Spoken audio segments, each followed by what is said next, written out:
So this session title is Moving On from Legacy MFA, How to Move Your Organization to Embrace Phishing-Resistant Authentication. We have two speakers, David Chris from Yubico and Jacob Luna from Next Gen Cyber Talent. Please welcome them. Well, thank you. Well, thank you for coming, especially right after lunch. We'll try and keep you awake during this session. So we want to talk about how to, not necessarily how exactly you're going to move from a legacy MFA to phishing resistant, but we're going to talk more about building trust with the executive suite and the boards. So, and which applies directly to this topic, but also can be used across the board as well.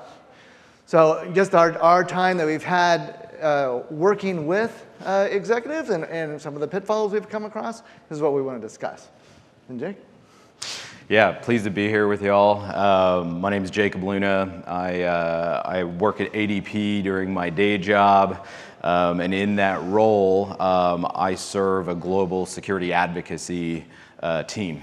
And then I also, I'm here representing a nonprofit, which is Next Gen Cyber Talent, and what we do is we look out for those that are traditionally underserved, traditionally undereducated, and help them navigate a career in cybersecurity. So in both of these roles, I find it quite interesting how many of our challenges are people challenges, not so much technical challenges. So really excited to share with you, some of the ways in which I've been able to get over some of those hurdles. So long time YubiKey user, not first time caller, but yeah, just a huge fan of what it is that Yubico does. Yep. So next slide. Next slide. So the slide's not going forward. No one's in the back. Oh, there we go. So as we go, there we go. So security, you bring this to the board or you bring the executive. One thing that I've heard many a times is like, this area is relatively complicated. Sometimes a lot of the boards say, well, we understand this and we've given you a lot of money and you still come back and you want more money. Why is that? And how do we go from there? So those are some of those challenges that I personally have seen, or have seen that we go too technical for a board because we know these things, but the board, when they are talking about their meetings and their risk profiles are completely different than security itself. So because their risk might be competition, go to market, are we going to get there in time? Are we too slow? Is the government regulations going to change on us? There's a number of risks that I think IT flows into, but it's not really on their radar per se. Yeah, absolutely. Run into that a lot also. These are individuals that have very limited time, and they have to make decisions swift. And so they need the information swift. They need to understand cost benefit. They don't need to necessarily understand the bits and bobs, nor do they want to. So for sure, run into that quite a bit. Right, and I think one thing that I hear a lot from audience is that what the amount of time you expect to actually talk to the executive board or the board is a lot more than in reality what you get. If you get any time at all, it's going to be 5 minutes, if that.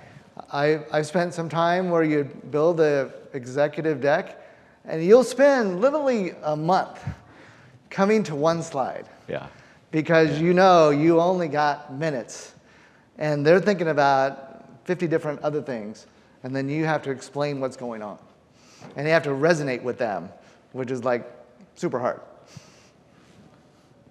Yeah, absolutely. It's that elevator pitch, like know your bottom line up front, know what it is that they care about, and know how you're going to present that in that limited time. You got to come in there with several different playbooks, if you will, depending on how the morning goes or how the evening goes or afternoon, for sure. So Jacob, how do you approach that? So I use something, and I'm not selling any books here. but I use something called the Decker method. And quick search on Amazon, there's a book called Communicate to Influence. The group also carries out training in New York and San Francisco. But I've been in technology and security for over 2 decades. And I was a practitioner. Now I consider myself more of a storyteller, more of a journalist. And this method, the Decker method itself, changed my career in a very tectonic way. I was very married to the material, as often a lot of us can be in this field. This is a very complex field, so we feel like others need to appreciate the complexity. And we feel like others need to go on this journey that we've taken also. But what this method did is it provided me a framework of achieving just what I shared with you, bottom line up front. And it's all built, it's all built on the idea that your audience is way more important than the content that you're going to be sharing. You have to become obsessed with your audience. And you have to spend hours on hours. And I grinned when you said a moment ago, you've built presentations that take a month of time, and then you show up and you might kick it out because of the situational awareness that's happening in the room. So that's my bottom line up front, is that I use the Decker method, and I'd love to dig into it a little bit more if you want to. Go to the next slide. Yeah, so in this method, it is the absolute obsession with your audience. What is it that they care about? How do they feel about the topic? How do they feel about you? And you spend hours on end answering these things. And that's your point of view. And in the Decker method, you build out other ideas. So there's this big idea, right? And that's your theme. Like, that is what you need the board to do. And in order to get there, you come up with your general action statement. This is what you're going to ask the individuals to take action on. And then you give them a general benefit. And then you go one level deeper and you get very specific. What specifically do I need? Do I need funding for an MFA initiative that's going to take 18 months? And here is the benefit. Here's the specific benefit that this is going to buy us. And after that, then you build your body. And you come up with your, what they call in the Decker method, is sharp. So how do you introduce the idea? How do you really capture the audience? Because especially, as you mentioned a moment ago, you might get 30 seconds to really hook them. So, what is it that you go into and describe? So then from there, you build your body, right? The 3 main supporting themes, and then you close with another sharp. But you always focus, your entire focus constantly has to be the audience. And that's something, that you must become very empathetic and ask yourself a lot of those questions. And I have one more strategy I'll share with you before I wrap it up. So there's this thing called mentalization empathy. So you've done a load of work on your presentation, and you have obsessed about the audience, and you think you know their state of mind, and you think that you know the topic that you're bringing them, but just before you walk into that room, it's no ego amigo. You tell yourself, I could be completely wrong about all of it. And what that does is it triggers, in neuroscience, it triggers plasticity, and it forces you to become curious in the conversation. So you've opened yourself up to that situational awareness. You might walk into that room ready to rock and roll. You've spent all month on this idea. You have your general action statement. You're close to the material, and they don't want to hear it. They want to hear, what is it that you need? How much is it going to cost? You've got to be able to flex. Right. So I was going to say, sometimes when you obsess about a deck, is you can't change from the deck. And I've been in meetings where they're like, oh, let's not talk about that. We want to talk about this. And either you freeze and it's over, yeah, right?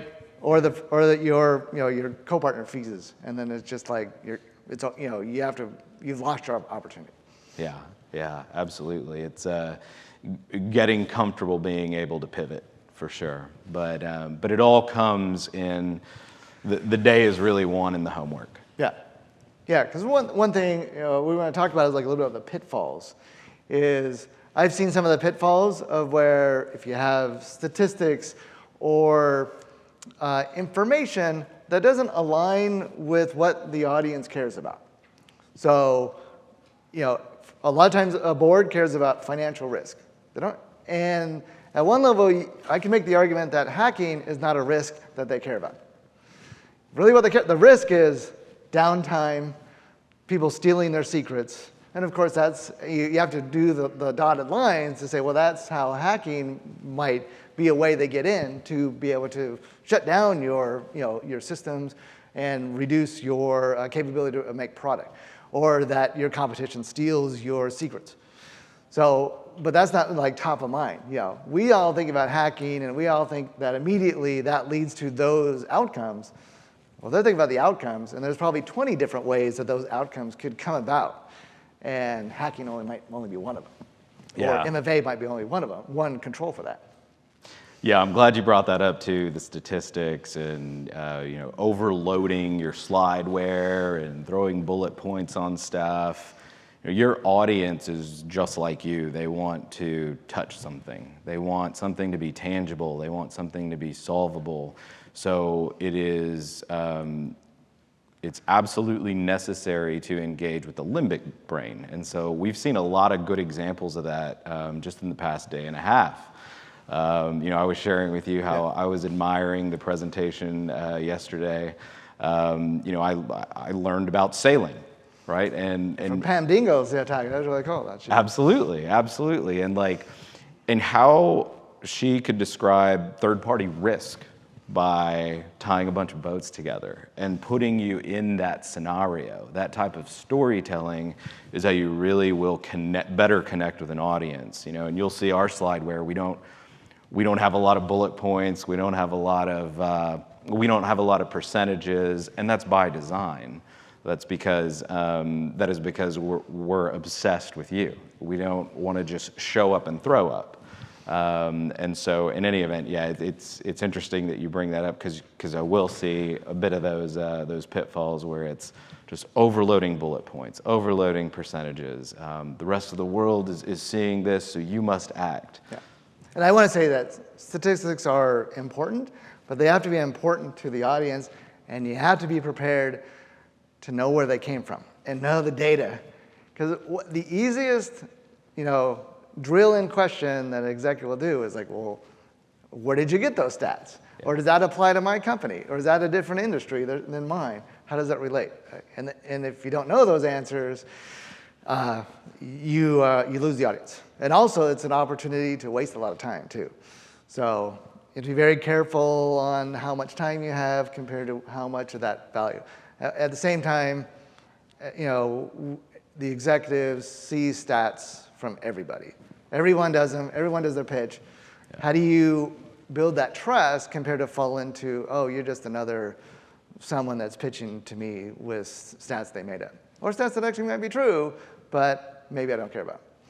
Yeah, if I'm going to introduce a percentage or a statistic that is going to move my audience, I am going to read that entire peer-reviewed journal. I'm going to familiarize myself on the introduction, on the outcome, on the why, who funded it, as well as, and most importantly, why it's important to that audience. So absolutely, it might play in front of the audience that you're going in front of, but just with that intention. And that's part of the time investment that we talk about.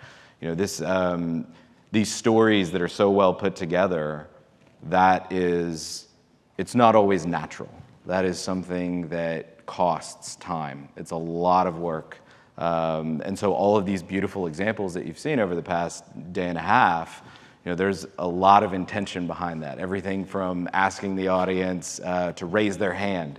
How many of you are familiar with sailing? Or yeah, exactly. So that is a limbic brain engagement method. and that is intentionally placed within that segment. So it's just it's very critical to consider the audience whenever you're giving those types of stats. Yep. We go to the next slide. Yeah, so this one's kind of fun, and this is part of that time investment. We might have jumped over it, but this is part of that time investment where, like, you know, if I picked a theme for this image, it's the quiet things that no one ever knows. So this is, you know, 4 a.m. in the morning. You see it's dark outside. The window's flanked on the top right and top left. But this is that obsession that I was sharing with you earlier. You know, this is really sitting back and thinking about how you're going to impact an audience and personalize, or excuse me, taking that so personal that, you know, this is 4 o'clock in the morning. Like, I coach my son's little league team. I got to get him to school. Like, we all have things that we have to achieve. But this is me, as I was actually building a deck, a Communicate to Influence deck for the use of YubiKeys. So, but yeah, it's just. So you really write them all out and then categorize them, and regular, you know, the next slide of categorizing them into ways that help build the story. Is that what you're saying? Yeah. So this is, you know, and then the reason top left of here, you'll see some green beer. So. So this is more to drive home the point that, yeah, it's a lot of work, but make it fun too. In graduate school, I used to joke that I would draft while having a few beers, and then I would edit without any beers whatsoever. So, so this is really just opening things up and spending a lot of time on what the message is. And then I also do this, I also limit this to like the smallest Post-it note. I don't get the great big Post-it notes and write out, you know, 10 sentences. It is a quick grab of what it is that I want to cover during that time. And so, and then the other thing that I like about these is you flip them upside down, and then that way you can move them around, and they're always facing you too. So this is, although you might be, you know, obsessing with your audience and working late hours and really teaching yourself something about how to meet people where they really are, you can have fun with it too. You can have fun with it too. Yeah. So. And another slide with similar. Yeah, just again getting after it, and you can see here, kind of top left of the image.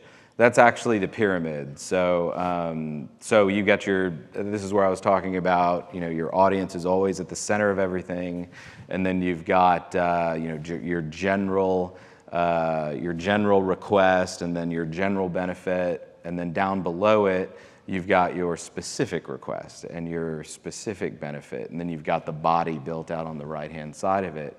But really, I'm not saying that everyone must use the Decker method, and this is the only way to meet your audience where they are. I think what you'll find is, as you dig into any type of empathetic presentation delivery, any type of influential professional training, you're going to find a great deal of emphasis on the audience and keeping them at the center of absolutely everything that you do as you're building, as well as when you're presenting.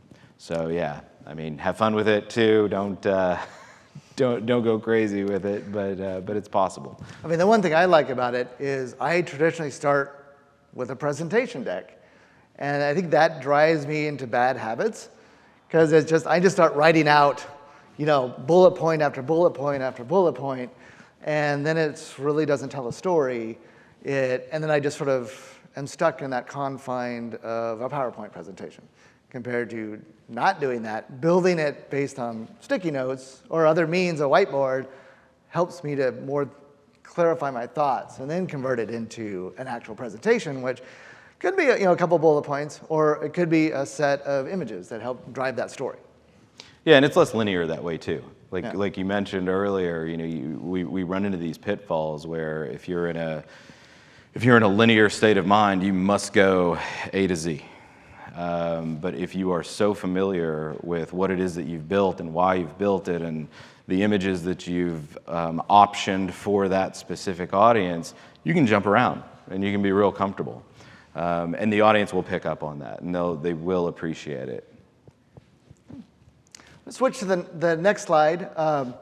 Sometimes we don't get the opportunity to speak to the board or the execs or the VPs, but we're still the experts in the room, and a lot of time that means those people come to us, right? And really, we're an influence across the board, right? So it's a lot of time the people that are in the room are the CIO, a business VP, risk officer, some of those natures. And those are also those key points about the importance of leveraging your expertise and your trust outside the meetings. Some of the most important meetings are the meetings before the meetings, and the lunch before the meeting, to build up those champions. So I think it's very important to not think that you're not at that level, and obviously talk to your manager before you start going above their heads. That's very important. But to help them, sometimes they want to come to you and just have a lunch and understand these things. And you still have to speak their language and make sure that you can relate to them. But it gives you a little bit more time than that 5 minutes that you have, if that. Yeah, absolutely. I think that's also part of that human-centered design approach. It is being, I know I've used the word several times, but that's part of being obsessed with whoever it is that you're talking about. In this conversation, the information that I want to share, I have a lot of information I want to get to, and I really want to share it with this individual, but the most important thing is that actual connection. The most important thing is what that individual would like to talk about. And so always putting your audience first, whether that's you standing in front of a board meeting, or whether that's the meeting after the meeting or the meeting before the meeting, which are very tectonic meetings. It is really opening yourself up and activating some of that mentalization empathy that I described earlier that keeps you open to questions, like asking loads of questions to better understand who it is that you're sitting across from, and being bold with it too. I love what you said a minute ago, how you don't have to be at a certain level to ask a question and interact with somebody. Well, this also helps, actually back to the title of this talk about moving from legacy MFA to phishing-resistant MFA. These are the meetings where you'll get a better understanding of the objections. Perhaps the HR VP doesn't like it because now I'm impacting the way users are logging in. Or that I can talk to the risk officer and explain the risk levels that, in more of a conversation. Because a lot of times these execs are, like I said, busy and like, well, we put an MFA 2 years ago, and now you're asking me to change the whole thing? We just spent like $1 million, and now you're asking for more millions of dollars. Why? You messed up, compared to helping them understand from a story perspective, or this is just basic hygiene, and this is the nature of security. But a lot of that's more give and take and talking to different groups and finding the right advocate for you that might not be your boss, but might be, like I said, the CRO or the CFO, depending on their perspective, and helping them understand how it impacts their particular either mindset or their business itself. And with that, we just wanted to have this talk because there's a lot of other talks that have done about MFA and phishing resistant and how why that's important. But it's also important, is how you talk about these things and to the right people is important. So with that, happy to answer any questions. We have a couple of questions submitted online first. Oh. Maybe tough one first. How many beers is right amount to draft a good copy? What? What was that? No, we can skip it. Okay. Okay. How does the Decker method address discovering the priorities of audience? What if you've never had contact before with a target audience? Yeah, so that's a good question. What I will typically do is familiarize myself with those that are around those other folks. I'll give you a very, very quick answer to this. So I was tasked with elevating the way that we talk about incident response. And I didn't grow up in the field, I actually grew up in identity and access management, but in any event, I familiarized myself with what was going on in the industry first, and then I reached out to those that were around the incident responders and asked a lot of questions. And then I approached the actual incident responders that I was going to be writing about. So that is part and parcel with the Decker method of asking yourselves these very real questions about your audience. I mean, something as simple as, how does this individual feel about me? I mean, that opens up a completely different line of questioning. So hopefully that answered it very quickly. But. And I think also just the priority of the company and knowing the department that they're in and how that priority of those overarching business requirements can be aligned to what you're talking about. Really absolutely, important. Absolutely. Yes. Hi. So as executives, how deep do you go into the data? From my perspective, I see there are two types of data: directional data and real deep data. How do you executives look at, or when do you decide to go deep into the data and then call BS and say that, hey, this is not what we should be doing, whereas someone is using directional data to push their agenda and move forward? How do you distinguish those to make data-driven decisions? Absolutely. I think one is, if you're lucky enough and your company has really good data, if they're a very metrics-driven company, a lot of that will be captured, but you might go talk to the various groups of people. I think there's a lot of data within various groups, like talking to maybe the security folks and knowing that data there, or the HR people. A lot of it is like someone said about onboarding. Like, if you want, how many employees you have? Well, we have like 100,000. But around Christmas time, really I have 200,000. So, and what does that impact and what does that mean to all the work that you're doing? So I think it's also very important to be honest about the metrics that you have and how, where the data came from. And even being open just to say, this is industry data, it's not our particular industry data or it's not our data, but these are general ones and assumptions that we have. We are working, and then if that doesn't work, you give stories, about actual events that happen within the company. Does sometimes even be more important than analytic data. Yeah, and I think to round it out, if it's something that I care about, and I've got to move the needle, I'm going deep. And the last thing you want to do is tell a story that may not be factual or maybe slightly skewed.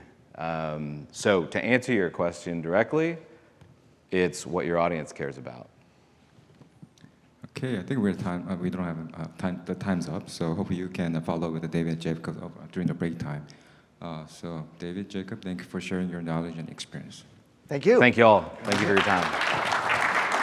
Thank you. All right. All right.